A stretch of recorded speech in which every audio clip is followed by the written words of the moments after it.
अल्हम्दुलिल्लाहि रब्बिल आलमीन वल आक़िबतु लिल मुत्तक़ीन वस्सलातु वस्सलामु अला रसूलिहिल करीम अम्मा बअद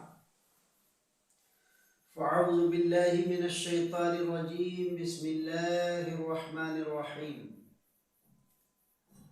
क़ाल अल्लाहु तबारक व तआला फ़िल क़ुरानिल मजीद वल फ़ुरक़ानिल हमीद या अय्युहल्लज़ीना आमनू कुतिबा अलैकुमुस सियाम कमा कुतिबा अलल्लज़ीना मिन क़ब्लिकुम लअल्लकुम तत्तक़ून सदक़ल्लाहु मौलाना अज़ीम व बल्लगना रसूलुहुन नबियुल अमीनुल मतीनुल करीम व नहनु अला ज़ालिका लमिनश शाहिदीन वश्शाकिरीन वल्हम्दुलिल्लाहि रब्बिल आलमीन। अल्लाहु रब्बु मुहम्मदिन सल्लल्लाहु अलैहि वसल्लम नहनु इबादु मुहम्मदिन सल्लल्लाहु अलैहि वसल्लम बलगल उला बिकमालिही कशफद दुजा बिजमालिही हसनत जमीउ खिसालिही सल्लु अलैहि व आलिही। मुअज़्ज़ज़ सामईन इकराम, आज मैं आपके सामने चंद बातें लेकर के हाजिर खिदमत हुआ हूँ। उम्मीद है आप बगौर समात करेंगे। ये रमज़ानुल मुक़द्दस का महीना है। इसमें हमें और आपको पता है, मालूम है कि हमारे मदारिस इस्लामिया के जो मुदर्रिसीन होते हैं, असातिज़ा होते हैं, बाद उनमें से ऐसे होते हैं जो एक रमज़ानुल मुबारक को मुंबई की सरजमी पर, दिल्ली की सरजमी पर, कोलकाता की सरजमी पर, हैदराबाद की सरजमी पर और इसी तरीके से अहमदाबाद की सरजमी पर पहुंचते हैं। और सिर्फ इस मकसद से पहुंचते हैं कि 85% यानी 85% हमारे मदारिस इस्लामिया ऐसे हैं जिनका दारो मदार चंदा ही है, रमज़ानुल मुक़द्दस का चंदा ही है, कि वो गली गली के खाक को छानते हैं और फिर जो कुछ आपसे उन्हें मिलता है वो मदारिस इस्लामिया पर खर्च किया जाता है, मदारिस इस्लामिया में पढ़ने वाले तलबा पर खर्च किया जाता है। लेकिन बड़ी अफसोस के साथ मैं आपसे ये बात कहना चाहूँगा और ये मैसेज पहुँचाना चाहूँगा कि वो असातिज़ा हमारे जिनके नाम के साथ मुफ्ती लगा होता है, अल्लामा लगा होता है, अदीब लगा होता है,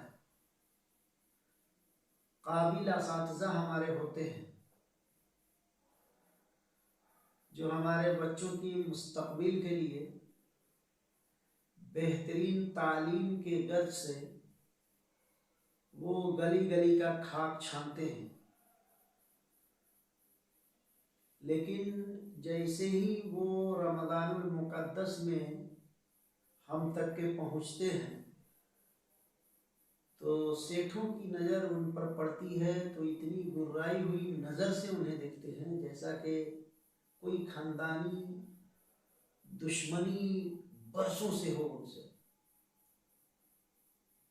ये तो बाद सेठों की मैं बात कर रहा हूँ, हत्ता के गांव के लोग भी होते हैं जो उन असातिज़ा को जानते हैं, रमज़ानुल मुक़द्दस में ढंग से उन्हें सलाम नहीं करते कि ऐसा न हो कि हज़रत को सलाम कर दिया तो कहीं हज़रत चंदा के लिए ना बोल दें।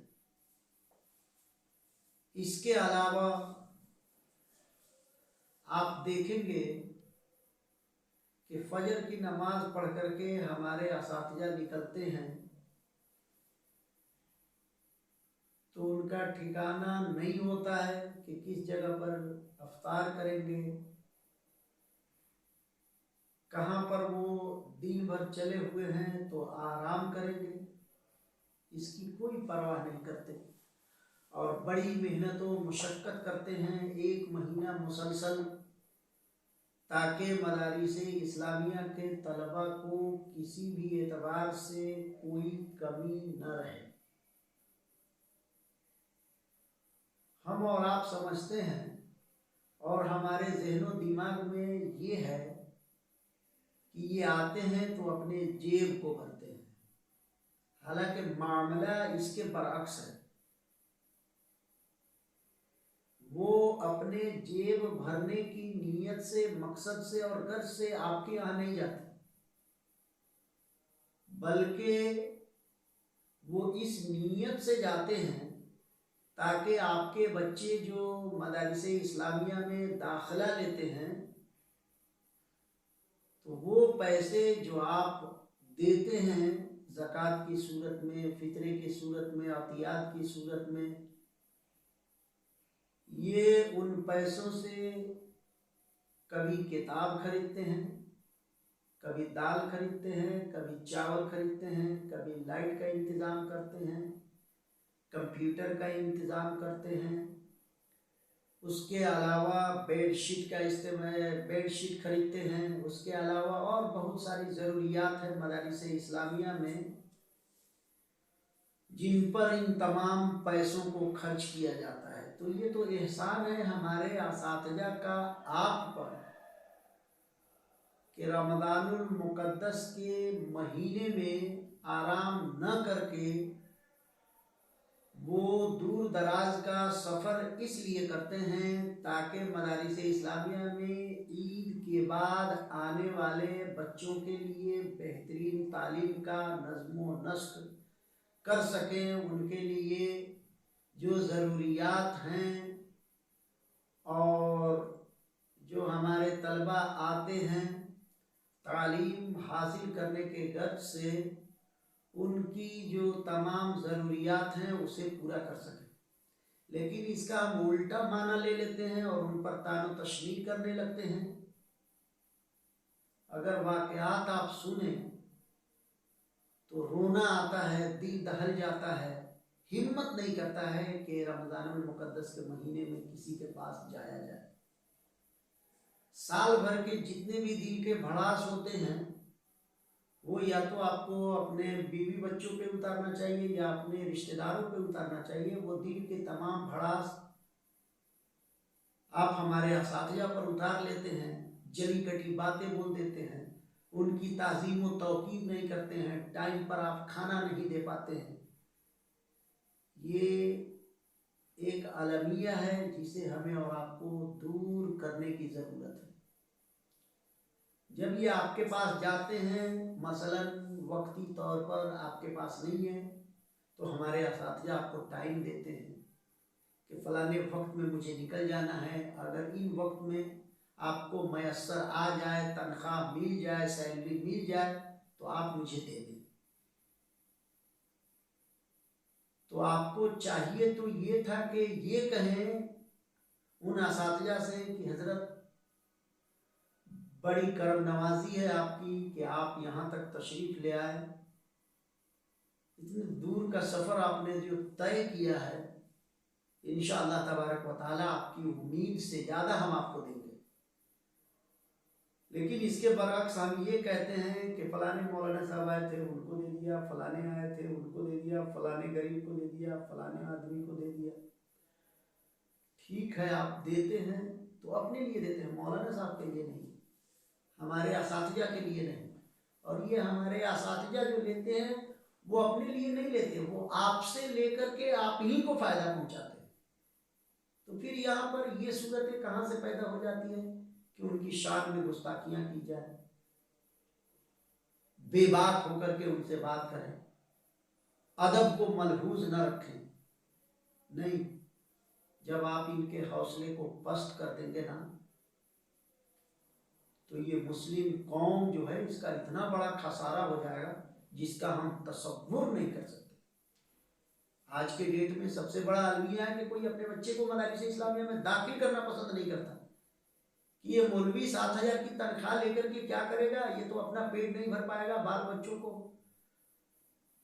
क्या देगा, उनकी परवरिश कैसे करेगा, उनको बेहतर से बेहतर तालीम कैसे देगा। तो जब अपने बच्चों की बात आती है तो ये तमाम चीज़ें आपको याद आने लगती हैं, इसकी फिक्र आप करने लगते हैं।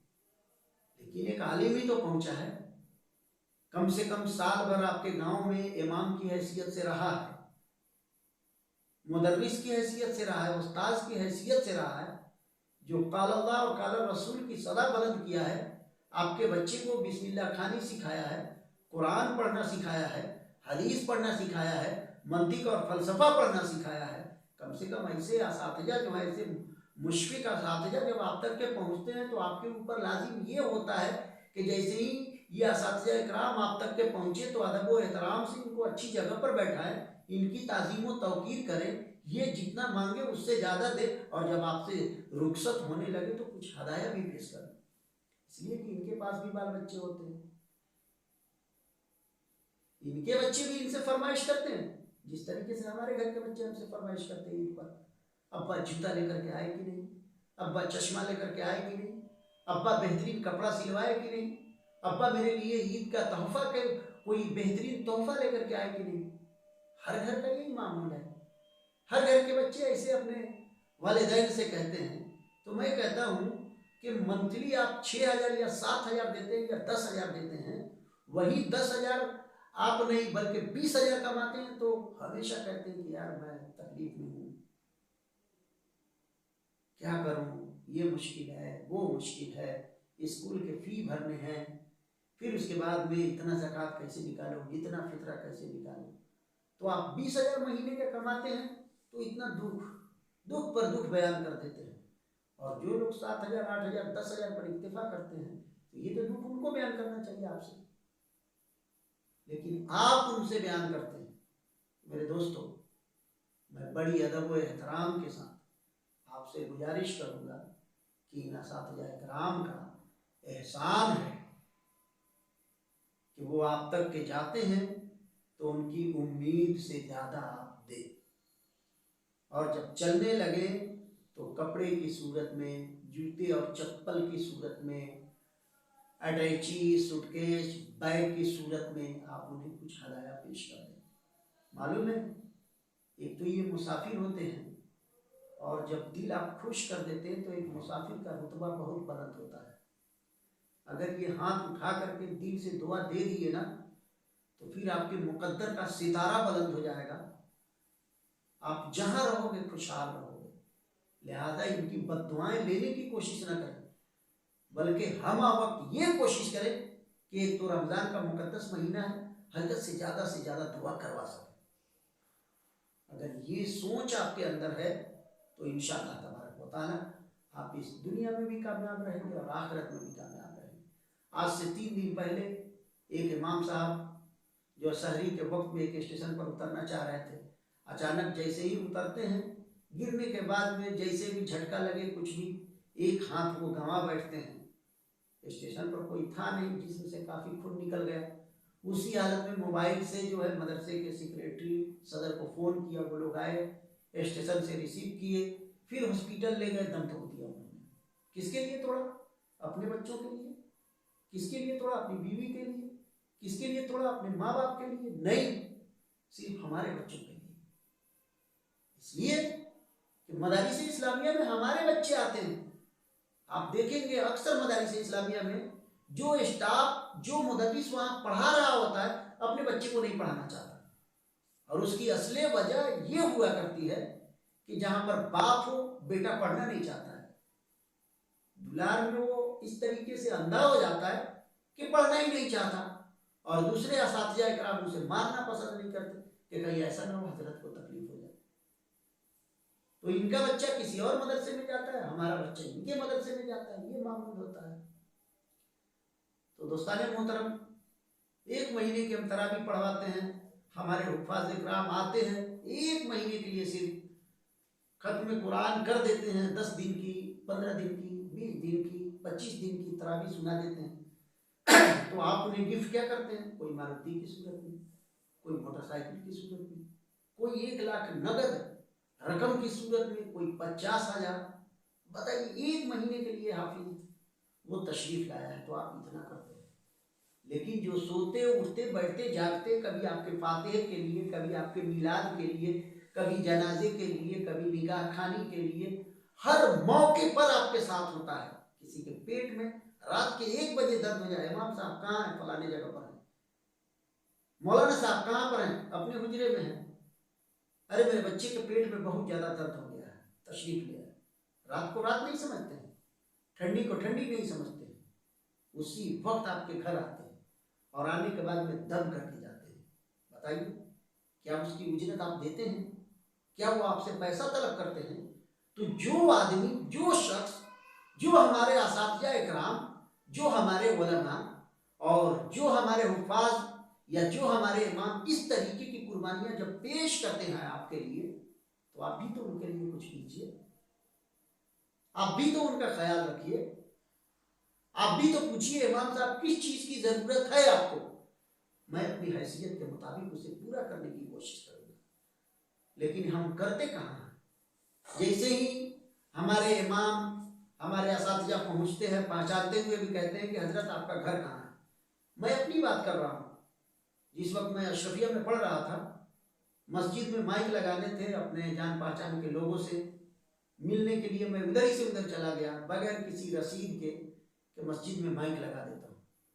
जब कोलकाता की सरजमी पर पहुँचा, चंद मेरे अहबाब जो मेरी इब्तिदा में नमाज पढ़ने वाले हैं, एक थाली में खाने वाले लोग थे, जब मैंने सलाम किया बड़ी खुशमजाजी से मिले। रमज़ान का मुकद्दस महीना नहीं था, खुशमजाजी से मिले, बेहतरीन खाना उन्होंने पेश किया। खाने के बाद में जब गुफ्तगू आपस में हम लोग करना शुरू किए, कहा कि हजरत आने का मकसद क्या है? मैंने कहा कि बड़ी आलिशान मस्जिद गांव में लोग बना दिए, उसमें माइक का इंतजाम नहीं है, अगर आप लोगों से हो सके तो कुछ मदद कर दें ताकि माइक का इंतजाम हो जाए। कहा कि ठीक है इंशाअल्लाह। सुबह में जब मुलाकात हुई तो पूछा हजरत आपका नाम क्या है, कहाँ से तशरीफ ला रहे हैं, इस तरीके की बात है। तो अब सोचिए, जो इब्तिदा में नमाज पढ़ रहा है, नाम जान रहा है, खानदान को जान रहा है, घर जान रहा है, पूरा एड्रेस जान रहा है, अगर वो लोग चंदे की बात सुन करके इस तरीके की बात करेंगे तो हौसला पस्त होगा या बुलंद? यकीनी तौर पर हौसला पस्त हो जाएगा। लिहाजा इस तकलीफ को मैंने भी झेला है और इस तकलीफ को हमारे असातिज़ा इकराम भी झेल रहे हैं, हमारे मुदर्रिसीन भी झेल रहे हैं। लिहाजा ये मदरसा आपका है, ये जितने भी मकातिब हैं ये सब आपके हैं, ये जितने भी दारुल उलूम हैं सब आपके हैं। तो जब सब आपके हैं तो वहाँ के जितने भी स्टाफ हैं, जितने भी असातिज़ा हैं, वो सब आपके हैं। आप अपनी हैसियत के मुताबिक, कोई भी जाता है तो जो बन पड़ता है आप दे, मदद करें, मुआवनत करें, दामे दिरमे कदमे सुखने, जैसे भी हो मदद करें और उनसे दुआएं लें। एक और बात मैं यहाँ पर अर्ज कर दूँ कि मदारिस इस्लामिया हर गांव में, हर बस्ती में, हर करिए में है, लेकिन देखा ये जाता है कोई मकतब बना लिया है, उसमें बाहर के बच्चे नहीं होते।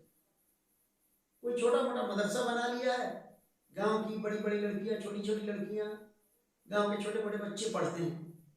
वहाँ पर तालीम का मकसद ये होता है कि इन्हें कुरान पढ़ना आ जाए, उर्दू पढ़ना आ जाए। अब वो क्या करते हैं, रमज़ान के मुकद्दस महीने में ज़कात, फितरे, चर्म कुर्बानी में चमड़े और उशरा वगैरह में उशरे तमाम के तमाम वो जमा कर लेते हैं, जबकि ये उनका हक नहीं होता है। भाई एक स्टाफ को रखे हो, मकतब चला रहे हो, तो आपको चाहिए कि अपने जेब से हर महीने तनख्वाह दें, 200 की सूरत में, 300 की सूरत में, 400 की सूरत में, 7,000 रुपये देने हैं। लंबी चौड़ी आबादी होती है, 40 घर, 50 घर, 100 घर, 200 की आबादी होती है, उसमें एक आदमी की आप तनख्वाह नहीं देते। अब जो दारुल उलूम चला रहे हैं, जो जामिया चला रहे हैं, उनके पास बहुत सारे बच्चे होते हैं ना, 100 से ऊपर चले जाए, 200, 300, 400, 500, 600, 1000, 2000। जैसे कि अशरफिया को ले लें, उसके पास इतने सारे बच्चे हैं। अमजदिया को ले लें, उसके पास बहुत सारे बच्चे हैं। उसके अलावा जो है अली मियाँ जमदा शाही को ले लें, उसके पास भी बहुत सारे बच्चे हैं। अब एक मकतब वाले को आप 100 रुपये दे रहे हैं तो अशरफिया को भी 100 रुपये दीजिए। ये कहाँ का इंसाफ है? ये इंसाफ नहीं है। इसलिए कि मकतब में एक तो खाने वाले बच्चे नहीं होते हैं, उनके लिए किताबों का इंतजाम नहीं होता, उनके लिए रोशनी का भी हम एहतमाम नहीं करते। इसलिए दिन में आते हैं, 2 घंटा पढ़ते हैं, चले जाते हैं। एक स्टाफ पढ़ा देता है, फिर अपना वो चला जाता है कहीं पर ट्यूशन पढ़ाने के लिए, कहीं पर कुछ करने के लिए, इसलिए कि बाल बच्चे उसके पास भी 7,000 देंगे तो जाहिर सी बात है जो ड्यूटी मुकर्रर आपने किया वो मुकर्रर करते हैं, फिर चले जाते हैं कहीं और कोशिश करते हैं ताकि उसमें कुछ इजाफा हो जाए, ताकि अपने परिवार को ढंग से चलाएं। ठीक है, ये गलत नहीं है, लेकिन ये गलत है कि ज़कात आप उन्हें दे दें, फितरा दे दें, सदका दे दें और सब ये चीज़ें नहीं, ये उनका हक नहीं होता है। ये लाचार मिस्कीन गरीबों का होता है और मदारिस इस्लामिया के बच्चों का होता है। आप उन पर खर्च करें, उन्हें दें तो आप सवाब के मुस्तहिक होंगे। अब जो शख्स उसका अहल ही नहीं है और जहां पर इस माल को खर्च करने का महल ही नहीं है, उसमें आप करके आप सोचते हैं कि हम बहुत बड़ा तीर मार दिए या बहुत अच्छा काम कर लिए, तो आप गलत हैं। मान लीजिए कि ज़कात का पैसा है, साहिब माल को आप दे रहे हैं तो आपका ज़कात अदा नहीं होगा। वो ज़कात कब अदा होगा? जब किसी फकीर को दे रहे हैं, जब किसी मिस्कीन को दे रहे हैं, जब किसी यतीम को दे रहे हैं, जब किसी बेवा को दे रहे हैं, जब किसी मदारिस इस्लामिया को दे रहे हैं। तो दोस्ताने मोहतरम, मैं आज की तकरीर में बस इतना ही कहूँगा कि रमज़ान मुक़द्दस का महीना है। आपके यही महीने भर के चंदों से बहुत सारे मदारिस इस्लामिया हैं जो साल भर चलाए जाते हैं। इसमें कोशिश करें कि हम इतना दे दें कि मदारिस की बका रहे और हमारे बच्चे पढ़ सकें। इसलिए कि अल्लाह तबारक व तआला के प्यारे रसूल सल्लल्लाहु अलैहि वसल्लम फरमाते हैं कि इस महीने में मोमिन के रिस्क बढ़ा दिए जाते हैं, बढ़ा दिए जाते हैं। जब आपके रिस्क बढ़ा दिए गए हैं तो आपको चाहिए कि बढ़ चढ़ करके हिस्सा लें और मदारिस इस्लामिया के ऊपर खर्च करें। जली कटी बातें उनको न बोलें, और जिन मदारिस में बच्चे ज़्यादा हैं, तलबा ज़्यादा है बाहरी, और जिनमें दरस निज़ामी का माकूल इंतजाम है, उस मदारिस इस्लामिया के लोग अगर टाइम पर आपके पास नहीं पहुंच पाते और आपके इल्म में है कि फलाने मदरसे में बच्चे ज़्यादा हैं, उनके ऊपर काफ़ी पैसे खर्च होते हैं, तो आप खुद से पहुंच करके दें। इंशाअल्लाह तबारक व तआला इसका सवाब, इसका अजर अजीम आपको मिलने वाला है। एक मसला कह के अपनी गुफ्तगू को ख़त्म करता है, और वो ये है मदारिस मदरसे की सूरत में बहुत सारे लोग 1 मंजिला 2 मंजिला 3 मंजिला बना लिए, लेकिन जब तालीमी मियार को देखें आप, तालीमी मियार को, 1 महीना स्टाफ को रखेंगे उनको भगा देंगे, 2 महीना रखेंगे उन्हें भगा देंगे। अब सोचिए हर महीने में, हर 2 महीने में अगर कोई स्टाफ को बदलता है तो उस बच्चे के फ्यूचर के बारे में आप अंदाजा लगाइए। लेकिन गार्जियन ऐसे हैं कि बच्चे को कहीं भी डाल देते हैं, किसी भी मदरसे में, सोचते नहीं है अब साइंस पढ़ाने वाला कोई इंसान हो, अब उसको ला करके जो है कोई और सब्जेक्ट आप दे दें तो वो क्या करेगा? अब मान लीजिए कि एक टीचर है, वो मैथ नहीं जानता है, अब क्या कीजिए 9th वाले 10th वाले को आकर के कहिए कि बेटा इनके पास जा करके मैथ पढ़ लो, पढ़ पाएगा वो? पढ़ाने वाला पढ़ा पाएगा? नहीं पढ़ा पाएगा। लेकिन आज क्या है, हम इमारत देखते हैं, इमारत कितनी अच्छी है, उस मदरसे की बनावट कितनी अच्छी है, इस चीज को नहीं देखना है। बल्कि जब भी किसी मदारिस इस्लामिया में आप बच्चे को देखें, देना चाह रहे हैं कि मेरा बच्चा पढ़े, तो आप सबसे पहले ये देखें इसमें असातिज़ा जो हैं उनकी लियाकत क्या है, उनके अंदर सलाहियत क्या है, उनके पास डिग्री क्या है, वो कहाँ तक के हमारे बच्चों के ऊपर जो है मेहनत कर सकते हैं और कहाँ तक के पहुँचा सकते हैं। इस चीज़ का ख्याल रखना जरूरी है। इसलिए हम ऐसे मदारिस इस्लामिया के स्टाफ से, सदर मदरस से गुजारिश कर रहा हूँ, रिक्वेस्ट कर रहा हूँ बड़े अदब और एहतराम के साथ कि आप सिर्फ इमारत कौम को न दिखाएं, बल्कि जब इनके बच्चे जाते हैं तो उनके अंदर आप कौन सी सलाहियत पैदा करते हैं, इल्म जैसी लाजवाल नेमत से कैसे उन्हें आरास्ता करते हैं, ये दिखाएं कौम को कि हम इतने कम मुद्दत में आपके बच्चे के अंदर भी ये टैलेंट हमने पैदा किया है, ये खुसूसियत हमने पैदा कर दी है, न वो सर्फ में बेहतरीन महारत हासिल कर चुका है। लेकिन ऐसा नहीं है, लोग उन्हीं की इत्तला करते हैं, उन्हीं के पीछे भागने लगते हैं। ये आपके बच्चों की लाइफ की बात है, जिंदगी की बात है। जब आपके बच्चे पढ़ेंगे नहीं तो चोर हो जाएंगे, बदमाश हो जाएंगे और बहुत सारे खुराफात वो करेंगे। इसलिए जहां भी आप अपने बच्चे को दे रहे हैं तो पहले गौर फिक्र कर ले कि तालीमी मेयार वहां का कैसा है, वहां के असातिज़ा कैसे हैं, सही तालीम बच्चे को ये लोग दे पाएंगे या नहीं। 2-2 साल रख देते, एक मरतबा भी तौफीक नहीं गार्जियन को कि पूछे बेटा क्या पढ़ा तुमने, कैसे पढ़ा, किस अंदाज में पढ़ा, कहाँ पहुंचा, शशमाही एग्जाम हुआ कि नहीं, सालाना एग्जाम तुम्हारा हुआ कि नहीं, और जब हुआ है तो उसका रिजल्ट आया है, वो रिजल्ट कहाँ है, हम पूछते नहीं। लेकिन हमें और आपको पूछना है। आपका एक महबूब इदारा बगनौलिया की सरजमीन पर, जिसको मदरसा तेगिया इमामुल उलूम के नाम से जाना जाता है, जहाँ पर अजहरी भी हैं, अलीमी भी हैं, और इसके अलावा बेहतरीन टीचर जो केमिस्ट्री, फिजिक्स, मैथ, इंग्लिश ये तमाम चीज़ें पढ़ाते हैं, बेहतरीन कारी जो मश्क भी कराते हैं, बेहतरीन हाफिज जो हिफ्स कराते हैं, और उसके अलावा और बहुत सारे हैंडीक्राफ्ट में और बहुत सारी चीज़ें आपको मिल जाएंगी इंशाअल्लाह तबारक व तआला। ये जो बातें मैंने कही है आप इसे आकर के अपने माथे की आंखों से देखें। अगर मैं इस लायक हूँ या मेरा इदारा इस लायक है तो दाम दिल में कदम सुखने आपसे गुजारिश करूँगा कि मदद करें। ये किस्सा लतीफ़ अभी नातमाम था, जो कुछ बया हुआ आगाज़ बात था। वमा अलैना इल्लल बलाग। अस्सलामु अलैकुम व रहमतुल्लाह।